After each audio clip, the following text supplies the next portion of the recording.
Noches, de acuerdo a la hora en la que se esté apreciando este video.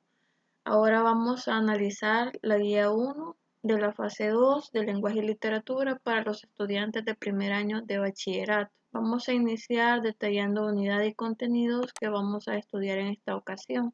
Iniciamos la unidad 4, literatura del manierismo, y los contenidos a estudiar son las novelas de caballería y la sabiduría popular en el ingenioso hidalgo Don Quijote de la Mancha. ¿Qué se espera de usted al finalizar esta guía? Se espera la resolución de una actividad de comprensión lectora. También se espera que realice un resumen de las acciones principales del personaje del Quijote de la Mancha y que elabore un comentario sobre las características de dicho personaje. Establecidos los contenidos que vamos a estudiar y las actividades que usted va a realizar, seguimos con la guía, ahora con las orientaciones. En las orientaciones se le sugiere que resuelva al menos una actividad por día. Para esto debería dedicar al menos 30 minutos para cada actividad. Y también se le indica que no es necesario que usted imprima el documento, a menos que usted lo considere adecuado. Respecto a esto se le comenta que solo debe leer las orientaciones y resolver las actividades en su cuaderno. Sabido esto, vamos a pasar a la actividad 1. En la actividad 1 se le pide lo siguiente: marca con una X los elementos que se deben saber antes de la lectura de un texto literario. Y vemos el cuadrito, nos presentan los elementos. Acá usted va a marcar con una X si usted piensa que cada uno de esos elementos se deben conocer antes de leer un texto literario. Y en esta columna va a justificar el por qué usted cree que se debe conocer cada uno de esos elementos antes de leer un texto literario. Acá va a colocar sí y aquí va a justificar porque es necesario, que lo acabamos de decir. Luego se le cuestiona acerca de si deberá conocer el nombre del autor antes de leer un texto literario. No es indispensable, pero sí recomendable que usted conociera el nombre del autor. Si usted conoce el nombre del autor de la obra, podrá incluso hacer indagaciones acerca del tipo de obras que este autor escribe, qué tan exitosas han sido. Puede investigar acerca del tipo de temáticas que el autor aborda en sus diferentes obras, entre otras cuestiones que puede indagar para tener una mejor percepción de la obra que usted va a leer, conociendo el nombre del autor. Luego se le cuestiona acerca de si se debe conocer el tipo de narrador de la obra. Sí es importante conocer el tipo de narrador de la obra. Usted se va a dar cuenta a través de conocer este elemento si el tipo de narrador es omnisciente. En ese caso es aquel narrador que todo lo sabe, que sabe detalles muy específicos de los personajes, de los sucesos que se están desarrollando a medida que la historia transcurre. Puede darse una idea si su narrador es personaje, que en este caso está dentro de la historia, pero no es el personaje principal. Puede darse la idea si su narrador es protagonista. Es el caso de cuando el personaje principal está contando la historia. En fin, conocer el tipo de narrador le va a dar una idea de si su narrador es parte de la historia o es un narrador externo. También se va a dar la idea de que tanto sabe el narrador acerca de los personajes y los sucesos de la historia. Luego le preguntan si debe saber el tipo de lenguaje utilizado en la obra. También es recomendable que lo conozca, ya que dependiendo de eso se va a poder hacer una idea de qué tan comprensible puede llegar a ser esa obra para usted y poner en práctica a través de eso ciertas estrategias para hacerla más comprendible. Sabemos que si se trata de lenguaje coloquial, generalmente se trata de lenguaje común, en el cual a veces los autores hacen uso de palabras de uso popular. En algunos casos las reflejan así incluso maldichas, como en el caso del costumbrismo, por ejemplo. En otras ocasiones pasa lo contrario, que las obras usan un lenguaje extremadamente culto, con muchas palabras desconocidas para nosotros, y en ese caso lo más recomendable es que busquemos esas palabras desconocidas en un diccionario o con la ayuda de nuestro teléfono en Google para que conozcamos esos conceptos y así comprendamos mejor la historia. Finalmente se le cuestiona acerca del tiempo o época en la que fue escrita la obra.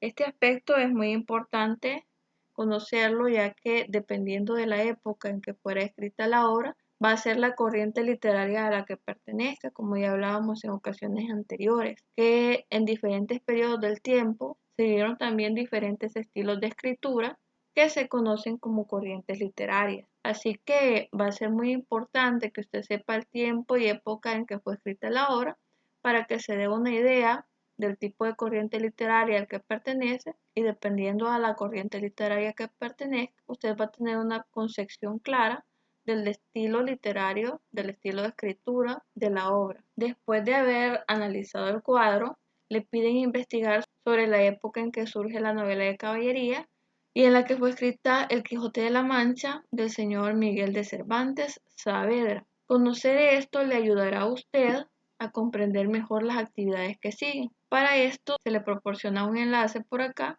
donde va a encontrar el origen y características de la novela de caballería.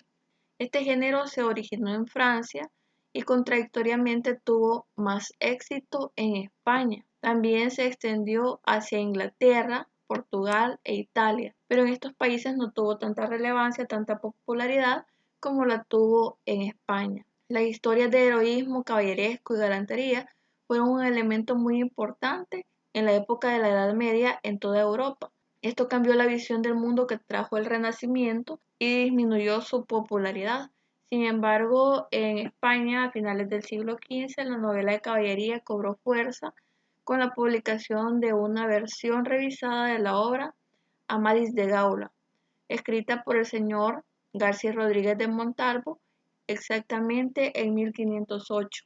El origen de las novelas de caballería se da de la siguiente forma. Se dice que en sus inicios las cortes europeas se entretenían con historias meramente de amor. En estas historias se reflejaban amores platónicos, representados por parejas frecuentemente ficticias. Este tipo de literatura se conocía en ese entonces como romance cortesano. Por otro lado, estaban las historias de valerosos guerreros propios de la época que se convertían en necesarios para el mantenimiento de los reinados. En estas historias se alababa los valores de los guerreros, el arrojo, el coraje y la lealtad. En la Edad Media, ambos tipos de historias se fusionan, hacen una mezcla, dando origen así a la figura del caballero andante, que es el eje primordial de las novelas de caballería. Es entonces que el género de la novela de caballería se expande por toda Europa, pero cobra mayor intensidad específicamente en España. Durante su desarrollo, las novelas de caballería de la Edad Media pasaron 4 periodos. El primero fue un ciclo carolingio que se caracterizaba por tener a Carlomagno en el centro de las historias. Todas las historias giraban alrededor de este personaje. Luego siguió un ciclo artúrico, también conocido como ciclo bretón. Durante este ciclo se contaban las leyendas del rey Arturo, sus caballeros de la mesa redonda, y luego llegó el ciclo llamado de la antigüedad, sobre leyendas clásicas, en el cual se contaban historias sobre leyendas clásicas como el asedio y la destrucción de Troya. Finalmente, los relatos de caballería experimentaron el ciclo de las cruzadas, en el que se trató con eventos reales o imaginarios de las grandes cruzadas. Reales se prohibieron este tipo de historias en las colonias españolas, pero los conquistadores se las arreglaban para obtener este tipo de historias, incluso a veces exportándolas en grandes cantidades, frecuentemente por contrabando.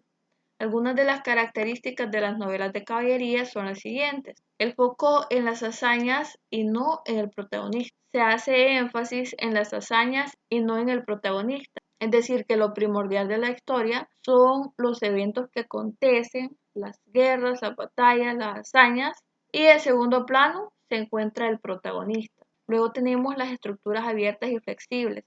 Se dice que este tipo de novelas solían ser muy extensas. Algunas incluso formaban colecciones grandes que se entrelazaban unas con otras y nunca acababan del todo. Siempre dejaban un final abierto, que quiere decir que la historia no terminaba realmente, sino que quedaba en esa especie de suspenso para que el lector siguiera motivado a leer otro posible volumen de la colección que el autor propusiera después. Luego tenemos la característica de pruebas y recompensas. Dentro de esto cabe que los héroes, los protagonistas de las historias, libraban batallas, se enfrentaban a muchos obstáculos, a muchos conflictos, y al finalizar todo, al superar todas las pruebas que se les proponía a lo largo de la historia, obtenían su valiosa recompensa, que generalmente consistía en la gloria, en ser exaltados, en darles el honor, en obtener el amor de la mujer amada, en obtener riqueza, entre otros. Luego tenemos el amor idealizado. En este tipo de historias se presentan amores puros y exagerados. Muchas veces fueron romances fuera del matrimonio y con hijos ilegítimos incluso. También eran comunes los finales felices que terminaban en matrimonio. Clásico. Otra característica es el contexto bélico. A lo largo de todas las historias de caballería se reflejan guerras que posibilitan que los personajes demuestren su valor, su capacidad con las armas, que se enfrenten a sus rivales, que se enfrenten a rivales de tal categoría que su derrota los engrandezca. Luego tenemos héroes de procedencia noble. Generalmente los caballeros andantes tenían que ser de procedencia noble. Muchas veces los caballeros andantes son hijos ilegítimos de desconocidos padres nobles, o sea que tienen cuna noble a pesar de no tener algunas veces riqueza. En otras ocasiones son hijos de reyes y las historias los presentan en situaciones en las cuales ellos deben demostrar su valía, su valor para obtener ese apellido que tanto anhelan, demostrar que merecen ese apellido. Otra particularidad dentro de esto es que los héroes suelen recibir ayuda de hechiceros, poderes sobrenaturales, pociones o incluso espadas mágicas. Otra característica son los escenarios ficticios. Acá la geografía de los escenarios es irreal y fabulosa. Son muy comunes tierras, lagos encantados, selvas embrujadas, entre otros elementos, siempre ficticios. Más adelante se nos mencionan algunos autores y obras destacadas de las novelas de caballería. Acá vamos a mencionar solo algunos autores. Usted puede leer un poquito más despacio y con más detenimiento la información que se le da acerca de las obras. Entre los autores tenemos a Ferran Martínez del siglo XVI, a García Rodríguez de Montalvo, que vivieron entre 1450 y 1504, a Joanot Martorell del siglo XV, Martí Joan de Galba de 1490, Francisco de Moraes Cabral de 1500 a 1572, entre otros que se mencionan más adelante y usted puede revisar. Acá tenemos un resumen de los autores más importantes y las obras destacadas. Ahora sí, usted ya ha podido conocer un poco más acerca de las novelas de caballería, pero también se le pedía investigar la fecha de escritura de la obra El Quijote de la Mancha. Para esto debemos establecer primero que El Quijote de la Mancha consta de dos partes. La primera fue publicada en 1605, la primera parte, y la segunda parte fue publicada en 1615. Algo muy importante es que El Quijote de la Mancha de Miguel de Cervantes Saavedra no es una obra puramente de caballería, es una obra procedente de la corriente literaria manierismo. Manierismo significa a manera de. El manierismo es una corriente literaria, una forma de escritura, un estilo de escritura que busca la imitación. Se dice que surgió el manierismo porque algunos autores comenzaron a imitar a otros. Se consideraba en un principio que era una mera imitación. De hecho, manierismo significa a manera de, o sea que algo se hace como lo hacía otra persona. En este caso, la literatura, la pintura, se elaboraba, se diseñaba, se producía como ya lo habían hecho otros autores o artistas. Se tiene otra noción de manierismo percibiéndola como ese intento por dejar atrás la belleza del clasicismo, ese intento por dejar los valores del Renacimiento que reflejaban precisamente eso, la belleza del clasicismo, el perfeccionismo del clasicismo.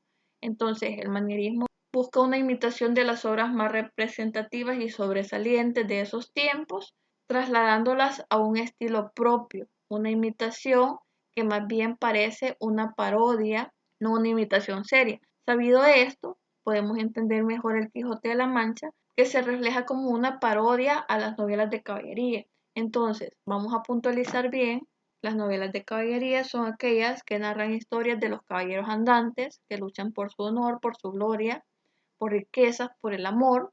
Y El Quijote de la Mancha es una obra escrita por Miguel de Cervantes Saavedra que se publica en dos partes, la primera en 1605, la segunda en 1615, y es correspondiente a la corriente literaria manierista, y es así que El Quijote de la Mancha es una imitación, una parodia de las novelas de caballería. Ya vamos a analizar en la siguiente actividad en qué consiste El Quijote de la Mancha y cuál es su argumento. Establecido esto, podemos pasar a la actividad 2. En la actividad 2 se le pide que lea el fragmento de la novela del ingenioso hidalgo Don Quijote de la Mancha y que así resuelva las preguntas que se le presentan. Se le sugiere que puede leer este fragmento en voz alta frente a su grupo familiar. Dicho esto, vamos a conocer primero de qué trata El Quijote de la Mancha de forma general. El Quijote de la Mancha, como ya decíamos, es una novela que hace una parodia a las historias de caballería, las novelas de caballería. Es así que la historia del Quijote de la Mancha comienza en un lugar de la Mancha, así se llamaba su lugar de habitación, y se cuenta la historia de un hidalgo que era muy aficionado precisamente a las novelas de caballería. Comenzó a creer que él mismo era un caballero andante y tenía que vivir todas las aventuras de los caballeros andantes. Es así que se va de su casa, se pone una armadura, se monta un caballo al que llamó Rocinante y se va a vivir todas esas aventuras que él espera le den la gloria y el honor que él ha leído en sus libros. Idealiza el amor de una mujer a la cual llama Dulcinea del Toboso. Esa mujer es su doncella por la cual él va a pelear, por la cual él va a conseguir la gloria, va a conseguir riqueza para poder casarse con ella algún día. En su primer viaje, según las obras, viaja solo y vive las aventuras solo. Ya en la segunda entrega del Quijote de la Mancha, en 1615, él busca un escudero. Este escudero es Sancho Panza. Sancho Panza es un hombre humilde que se interesa en seguir al Quijote de la Mancha porque éste le ofrece que lo va a nombrar gobernador en cuanto pueda, en cuanto se dé la oportunidad, en cuanto consigan ese honor que están buscando. Es así que Sancho Panza comienza las aventuras con el Quijote. Viven muchos episodios, por ejemplo, se enfrentan a unos molinos, que es de lo que trata el fragmento que vamos a analizar. Se enfrentan a unos leones, se enfrentan a unos viajeros, llegan a una comunidad en la cual los habitantes se dan cuenta de la locura del Quijote y los toman como burla, los nombran gobernadores solo para burlarse de ellos. En fin, suceden muchas cosas hasta que al finalizar la historia, la familia del Quijote ya no haya más que hacer para devolverlo a su casa y buscan a un personaje que se va a pasar por caballero y se enfrente a él. Y así sucede. Este personaje le dice al Quijote que lo que él quiere, si gana, es que él acepte que no es un caballero y que vuelva a su casa. Como todo un buen caballero, acepta el reto, convencido de que el otro está en un error, que él sí es un caballero y que va a ganar. Pero no se dan así las cosas. Gana el sujeto que ha sido contratado por la familia del Quijote, pues vence al Quijote fácilmente. Al Quijote no le queda más remedio que aceptar, que volver a su casa, aceptar que no es un caballero, pero cuando vuelve a su casa comienza a deprimirse, comienza a enfermar y muere. Ya que conocemos un poco mejor la historia del Quijote de la Mancha, ahora sí vamos a analizar el capítulo que se nos presenta. El fragmento que se nos presenta es del capítulo 8, titulado Del buen suceso que el valeroso Don Quijote tuvo en la espantable y jamás imaginada aventura de los molinos de viento, con otros sucesos dignos de feliz recordación. En este fragmento se nos cuenta específicamente el momento en el que el Quijote confunde unos molinos de viento con gigantes. Se dice que iban caminando y de repente el Quijote le dice a Sancho que se va a enfrentar a los gigantes que les esperan ahí enfrente, esos gigantes de grandes brazos que están enfrente. Y el Quijote insiste que los gigantes están enfrente, que tienen brazos largos y que algunos miden hasta casi 2 leguas de altura. El fragmento continúa mostrándonos que Sancho Panza intenta convencer a Quijote de que esos no son gigantes, que son molinos, pero el Quijote insiste en que sí son gigantes y que hay que enfrentarlos. Es así que emprende camino contra las aspas de los molinos.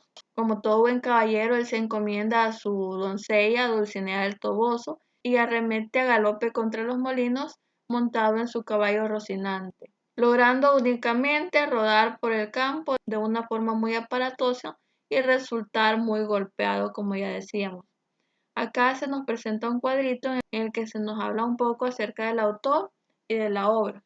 Se nos muestra a Miguel de Cervantes, autor de la obra El ingenioso hidalgo Don Quijote de la Mancha, diciéndonos que este nació en 1547, específicamente en Alcalá de Henares, en España, y murió en 1516. La primera parte de la obra se publicó en 1605, como ya mencionábamos anteriormente, y la segunda parte en 1615. Establecido esto, vamos a pasar a realizar las actividades que se nos proponen. Primero se le indica que si usted se puede comunicar con su docente, que lo haga con la autorización de una persona responsable de su familia para que pueda consultar sus dudas. La primera cuestión que se le propone acerca del fragmento anterior es qué elementos de la realidad confunde el Quijote de la Mancha y a qué se debe esto. Pues es muy fácil dar respuesta a esta pregunta, ya que sabemos que los elementos de la realidad que el Quijote confunde específicamente en este fragmento son los molinos de viento. Él confunde los molinos de viento con gigantes y sus aspas las ve como grandes brazos que tienen esos gigantes. Esto se debe a que el Quijote de la Mancha ha perdido la cordura debido a su afición por las novelas de caballería, no reconociendo entre la realidad y la ficción, ya que él mismo se percibe como un caballero andante, aunque no sea así. Luego le piden que explique el comportamiento de Sancho Panza y de Don Quijote. Si recordamos, Sancho Panza reaccionó de forma lógica, intentando convencer al Quijote de que lo que él veía como gigantes no eran más que molinos. Por otro lado, Don Quijote reacciona de forma incoherente, percibiendo unos simples molinos de viento como grandes gigantes que lo amenazaban y podían hacerle daño, y que por tal motivo él tenía que enfrentarlos y vencerlos, pero solo obtiene muchos moretones y muchos golpes. En el punto 3 se le pide que escriba una valoración de cada personaje que representan. Representan al Quijote de la Mancha y representan a Sancho Panza. Usted va a hacer una descripción de cada personaje, va a anotar en este punto lo que usted opina de cada personaje, después de saber cuál es la función de cada uno, cuáles son las acciones de cada uno. Para esto lea el fragmento, analice lo mejor y proceda a hacer su valoración personal de cada uno de los personajes. Luego tenemos la actividad de cierre, la actividad número 4.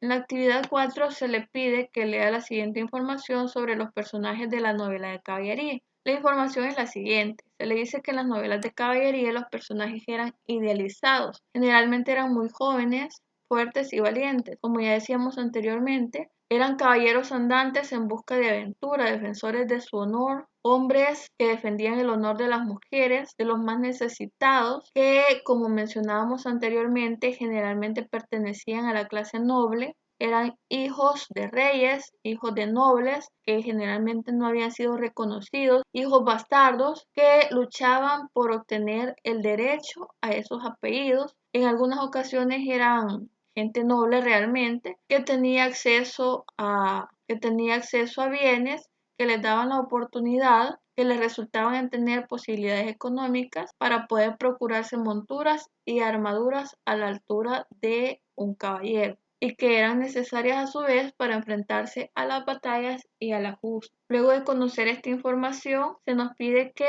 ahora usted explique si el Quijote cumple o no cumple con las características señaladas que debería tener un caballero andante según las novelas de caballería. Acá la respuesta es bien clara. el Quijote de la Mancha no cumple con esas características. No es un hombre, una noble, no tiene la fuerza necesaria para luchar las batallas que se pondría a un caballero. Lo cierto es que el Quijote no cumple con las características que debería tener un caballero de las novelas de caballería. Él tiene un amor también por el que lucha, que solo está en su mente. Se dice que Dulcinea del Toboso era una campesina que de hecho no estaba ni siquiera enamorada de él. El Quijote tampoco tiene las posibilidades económicas para procurarse una buena montura y por eso ya mencionábamos que su caballo tampoco está a la altura, por lo que en conclusión realmente el Quijote no cumple con las características señaladas. Con esto terminamos entonces la guía 1 para la fase 2 de lenguaje y literatura para primer año de bachillerato.